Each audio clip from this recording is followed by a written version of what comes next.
Hi friends, എല്ലാവർക്കും enjoy life മീഡിയയിലേക്ക് സ്വാഗതം. നമ്മൾ കുറേ നാളായല്ലോ കണ്ടിട്ട്, ഒരു കുക്കിംഗ് വീഡിയോ ആയിട്ടൊക്കെ വന്നിട്ട് ഒത്തിരി നാളായി. നിങ്ങളുടെ ഫീഡ്ബാക്സ് ഒക്കെ കുറവാണ്.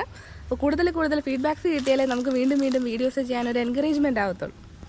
ഇന്ന് നല്ല ഒന്നാം തരം ഒരു ഉപ്പിലിട്ടതിൻ്റെ റെസിപ്പി ആയിട്ടാണ് ഞാൻ വന്നിട്ടുള്ളത്. ഉപ്പിലിട്ടതെന്നോ അച്ചാറെന്നോ നിങ്ങളുടെ ഇഷ്ടത്തിന് വിളിക്കാം. അപ്പോൾ ഇന്നത്തെ ഉപ്പിലിട്ടത് ഞാൻ നമ്മുടെ കാന്താരി മുളക് കൊണ്ടാണ് തയ്യാറാക്കുന്നത്. വളരെ സിമ്പിളായിട്ട് നമുക്ക് പെട്ടെന്ന് ചെയ്തെടുക്കാം. പിന്നെ നമ്മുടെ കൊളസ്ട്രോളൊക്കെ ഉള്ളവർക്ക് വളരെ നല്ലതാണ്. ഇത് നമ്മുടെ ഒരു ഫാമിലി ഫ്രണ്ടിൻ്റെ റെസിപ്പിയാണ്. ഇതാണ് ഞാൻ തയ്യാറാക്കി ഉപ്പിലിട്ടത്.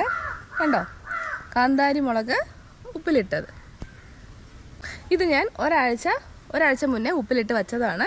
നല്ല എരിവുണ്ടാവുമല്ലോ, കാന്താരി മുളകാണ്. അതുകൊണ്ട് തന്നെ നമുക്ക് അച്ചാറെന്നോ ഉപ്പിലിട്ടെന്നോ എന്ത് വേണമെങ്കിൽ, ഇനിയിപ്പം മുളക് പൊടിയൊന്നും ചേർക്കേണ്ട ആവശ്യമില്ല, ഇങ്ങനെ തന്നെ കഴിക്കാൻ നല്ല ടേസ്റ്റാണ്. അപ്പോൾ ഇതെങ്ങനെയാണ് ചെയ്യുന്നതെന്ന് ഞാൻ കാണിച്ചു തരാം. അതിന് വേണ്ടിയിട്ട് ആദ്യം തന്നെ നമുക്ക് വേണ്ടത് കാന്താരി മുളകാണ്. നല്ല ഫ്രഷ് കാന്താരിയാണ് എടുത്തിട്ടുള്ളത്. പിന്നെ നമുക്ക് വേണ്ടത് വെളുത്തുള്ളിയാണ്. ഞാനൊരു ഫുൾ വെളുത്തുള്ളി എടുത്തിട്ടുണ്ട്. അത് തൊലി കളഞ്ഞിട്ട് എടുക്കുക. വേണമെങ്കിൽ രണ്ടായിട്ട് മുറിക്കാം, അല്ലെങ്കിൽ മുഴുവനെ എടുക്കാം. പിന്നെ നമുക്ക് വേണ്ടത് വിനാഗിരിയാണ്.